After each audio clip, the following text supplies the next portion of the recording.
శ్రీ మహాగణాధిపతయే నమః.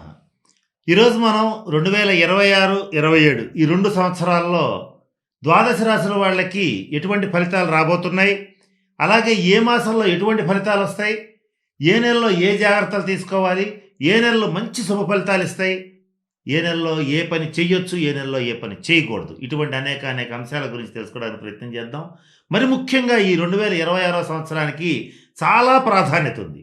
మీనరాశి అధిపతి అయినటువంటి గురుగ్రహం ఈ 2026 సంవత్సరంలో మిథునంలో, కర్కాటకంలో, సింహంలో ఒకే సంవత్సరంలో 3 రాసుల్లో వక్రించి కానీ అతిచార రీత్యా కానీ 3 రాసుల్లో సంచరించడం అనేటువంటిది ప్రధానమైనటువంటి ఫలితాలను నిర్దేశిస్తోంది.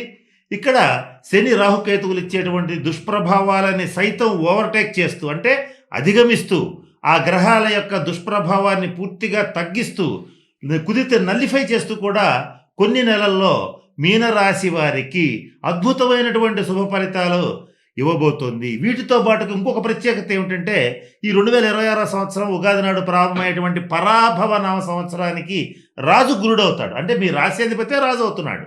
అలాగే గురుడు 3 రాశుల్లో సంచరించడం, వీటి వల్ల ద్వాదశ రాశుల వాళ్ళకి మంచి అనేక రకాలైనటువంటి విస్తృతమైన ప్రభావాలు ఉంటాయి. సహజ శుభగ్రహమైనటువంటి గురుగ్రహ ప్రభావం ఎలా ఉంటుందో ఈ 2 సంవత్సరాల్లో ద్వాదశ రాశుల వాళ్ళు చూస్తారు. ఇక ముఖ్యంగా ఇప్పుడు మీనరాశి వాళ్ళ విషయానికి వచ్చేటట్లయితే, మీనరాశి వాళ్ళకి గురుడు ఈ 3 రాశుల్లో సంచరిస్తూ కొన్ని నెలల్లో ఏలినాటి శని ప్రభావాన్ని కూడా తోసేసి మీకు రాజయోగం ఇస్తాడు. అవేంటో ఇప్పుడు చూద్దాం. ఇక్కడ మీనరాశి అంటే మనకు తెలుసు, పూర్వభద్ర నక్షత్రం 4వ పాదం, ఉత్తరభద్ర నక్షత్రం 1, 2, 3, 4 పాదాలు, రేవతి నక్షత్రం 1, 2, 3, 4 నక్షత్ర పాదాల్లో జన్మించిన వాళ్ళందరినీ కూడా మనం మీనరాశి జాతకుల కింద పరిగణిస్తాం. ఇక్కడ నక్షత్రాలు కూడా కాస్త జాగ్రత్తగా గుర్తుపెట్టుకోండి.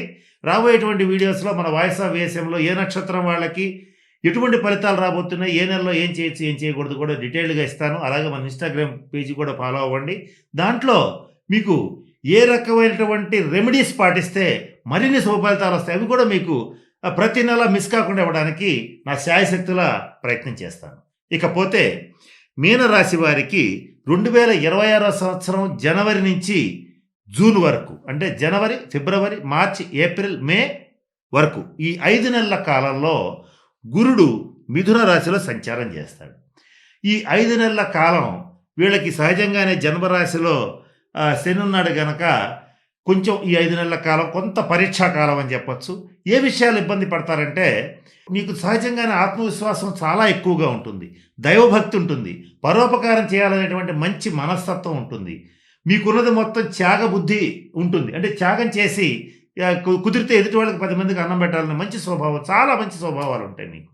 కానీ అంత మంచి పరిస్థితుల్లో కూడా, అంత మంచి స్వభావం ఉన్నా కూడా ఈ 5 నెలల్లో గృహ సంబంధమైన ఛిద్రాలు, అంటే ఇంటికి సంబంధించి, ఇంట్లో ఉన్న కుటుంబ సభ్యులకు సంబంధించి కొంత మానసిక ఆందోళన, ఒత్తిడి బాగా పెరిగిపోతుంది.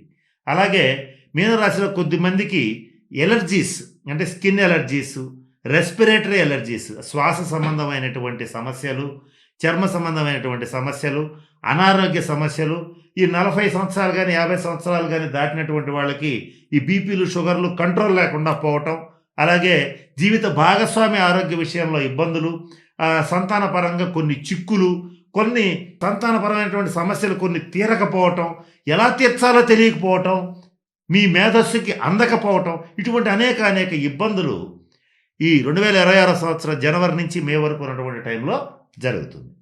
ఆ తర్వాత గోల్డెన్ పీరియడ్ అని చెప్పచ్చు, స్వర్ణ యుగం. ఎక్కడి నుంచి అంటే 2026 జూన్ నుంచి June, July, August, September, October ఈ 5 నెలల కాలం మాత్రం మీనరాశి వాళ్ళు పట్టిదల్లా బంగారమే. ఏం చేసినా సరే అద్భుతమైన ఫలితాలు వస్తాయి. మరి మనకు ఒక సందేహం ఏమొస్తుందంటే, మీనరాశికి వ్యయ స్థానంలో రాహువు అత్యంత ఆటంకాలు కలిగిస్తూ ఉంటాడు, అనవసరమైన ఖర్చులు పెట్టిస్తుంటాడు. 100 రూపాయలు ఖర్చు అయ్యే చోట మీకు తెలియకుండానే ఒక 1000 రూపాయలు ఖర్చు పెట్టించి అప్పులు పాలు చేస్తుంటాడు. జన్మరాశిలో ఉండేటువంటి శని మీ మీనరాశి వాళ్ళకి మీకు ఎంత దైవబలం ఉన్నప్పటికీ కూడా శరీర త్రిప్పట, అనారోగ్యం, మానసిక భ్రమ, చిత్త చాంచల్యం, మైండ్ పనిచేయకపోవటం, ఏం చేసినా కూడా శత్రుబాధ పెరిగిపోవటం, శత్రువులు విమర్శించటం, ఎందుకు రూపాయికి పనికిరాని వాడు కూడా మిమ్మల్ని పని కట్టుకుని అవమానించటం, మీ గురించి చెడుగా చెప్పటం, మంచిని కూడా చెడుగా వక్రీకరించి చూపించటం, ఇటువంటి అనేక సమస్యల్ని శని రాహువులు మీకు ఇస్తూ ఉంటారు. అది ఎప్పటి వరకు అంటే జూన్ నుంచి మే వరకు. దీని తర్వాత ఎప్పుడైతే గురుడు కర్కాటక రాశిలో ఉచ్చస్థానంలో మీ రాశ్యాధిపతి అయినటువంటి గురుడు ప్రవేశిస్తున్నాడో, పరాభవనామ సంవత్సరానికి రాజైన గురుడు ప్రవేశిస్తున్నాడో, ఈ 5 నెలల కాలం అంటే June, July, August, September, October, ఈ 5 నెలల కాలం దాదాపుగా రాజ్య సమానత లభిస్తుంది. అంటే రాజుతో సమానంగా ఉంటారు. మీరు ఏం చేసినా మీకు తిరుగుండదు, మీ మాటకి ఎదురుండదు, ప్రమోషన్స్ వస్తాయి, సంతానపరమైన పురోభివృద్ధి చాలా బాగుంటుంది. ముఖ్యంగా స్త్రీ సంతానం విషయంలో తప్పనిసరిగా శుభవార్తలు వింటారు. పురుష సంతానం యొక్క అభివృద్ధిని చూసి సంతోషపడతారు. అలాగే ఈ గురుగ్రహ అనుగ్రహంతో మీరు ఇష్టదేవత దర్శనం కలుగుతుంది. అంటే మీరు ఏ దేవతనైతే సందర్శించాలనుకుంటారో వాళ్ళని సందర్శించగలుగుతారు. ఎవరైతే మీనరాశిలో ఉన్నటువంటి కాస్త ఉపాసన, దైవబలం ఇటువంటి వాళ్ళు ఎవరైతే ఉంటారో వాళ్ళకి ధ్యానంలో కానీ వాళ్ళ పూజలో కానీ ఇష్టదేవత దర్శనం ఈ 5 నెలల్లో కలిగి తీరుతుంది. అలాగే స్వర్ణాభరణ ప్రాప్తి కలుగుతుంది. మీకు నచ్చినా నచ్చకపోయినా మీకు తెలియకుండానే మంచి లగ్జరీ ఐటమ్స్, సువర్ణాభరణాలు ఇవన్నీ కొనుగోలు చేయగలుగుతారు. బంగారం రేట్ ఎంత ఉంటుందో గతంలో చెప్పాం, అంతకు మించి ఉంటుంది కూడా, ఉన్నా సరే మీరు చేయగలుగుతారు. ఇటువంటి పరిస్థితులన్నీ కూడా మీనరాశి వాళ్ళకి 5 నెలల కాలంలో తప్పనిసరిగా ఉంటాయి. ఇక ఆ తర్వాత మనం గమనిస్తే 2026 నవంబర్, డిసెంబర్ నెలల్లో కర్కాటకం నుంచి గురుడు సింహరాశిలో ప్రవేశిస్తున్నాడు. ఇక్కడ 6వ స్థానంలో ఉన్నటువంటి గురుడు మరల మీకు ఆరోగ్య విషయాల్లో కానీ, డబ్బు విషయంలో కానీ కొంత అనవసరమైనటువంటి రుణాలు చేయిస్తాడు. ఇది ఎలా చేయిస్తాడంటే దీంట్లో కూడా ఒక చిన్న గమ్మత్తుంది.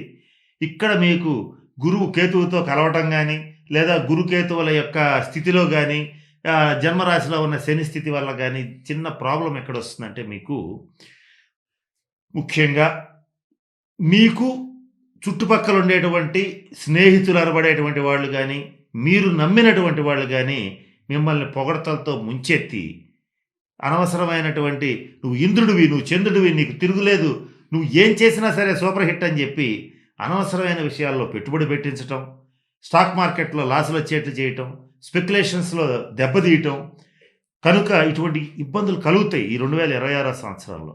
కనుక ఈ నెలల్లో మాత్రం పొరపాటును కూడా ఈ స్పెక్యులేషన్ జోలికి పోవద్దు. మరి ముఖ్యంగా ఈ లాటరీలు, స్పెక్యులేషన్స్, క్రికెట్ బెట్టింగ్లు ఇవన్నీ కూడా వీటి జోలికి పోవద్దు. వీటిలో మీరు చాలా నష్టపోతారు ఈ సంవత్సరం. కాబట్టి పొరపాటును కూడా పోవద్దు. ఒకవేళ ఏదైనా పెట్టుబడి రూపంలో పెట్టాలనుకున్నా, స్టాక్స్ రూపంలో పెట్టాలనుకున్నా జూన్ నుంచి అక్టోబర్ వరకు మాత్రమే పెట్టండి. మిగతా 7 నెలలు మీరు పెట్టకూడదు. ఇక ఆ తర్వాత 2027 సంవత్సరం వచ్చిందనుకోండి, అక్కడి నుంచి 2027 జనవరి నుంచి మళ్ళీ జూన్ వరకు ఉన్నటువంటి ఈ 6 నెలల కాలం మాత్రం మళ్ళీ స్వర్ణయుగం మీకు స్టార్ట్ కాబోతుంది. అంటే గురుడు మరలా కర్కాటక రాశిలో ప్రవేశించడం, సంచరించడం అనేటువంటిది జరుగుతుంది.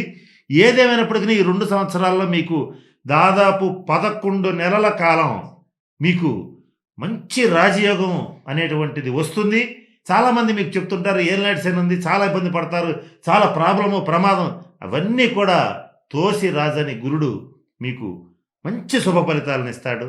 నేను చెప్పిన ఈ బ్యాడ్ పీరియడ్లో మాత్రం కొంచెం దత్తాత్రేయ స్వామి వారిని సందర్శించటం, గురుచరిత్ర పారాయణ చేయటం, దత్తాత్రేయ వజ్ర కవచాన్ని చదువుకోవడం, ఇటువంటివి చేసుకుని గురుబలం పెంచుకోండి.